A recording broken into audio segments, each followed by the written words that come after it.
解看桃园龙潭运动公园儿童的游戏场甲附近的景观环境改善工程已经完成验收了，按说讲12月份会启用。也不过最近有民众反映讲，这附近无机车的停车格。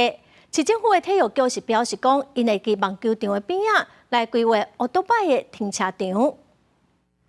公园边也阁为了桃园龙潭运动公园打造大型专门的游戏场，融入在地文化甲地景特色。这个公园内底儿童游戏场，这个儿童游戏场周边景观环境改善工程，目前已经完成验收，按算12月启用。按过民众反映缺少机车停车格。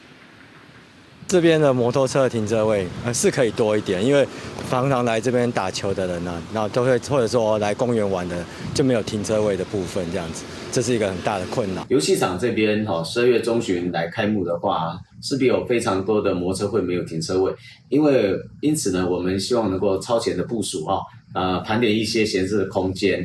桃园龙潭运动公园外上款，以完成为公园机能完善，应提供全年龄层民众休困，一定肯不足人潮。周围目前有立体甲平面汽车停车场，不过机车停车格明显不够。欢乐公园启用了后，有机车乱停，或者是骑入公园内底乱上。已经协调龙潭区公所在现有的网球场旁的体健区规划机车停车场。体育局回应，龙潭运动公园边确实有机车停车位无够的情形，已经委托龙潭区公所规划，后续也另外找找土地，佮重新起新的体验区，提供市民运动。记者综合报道。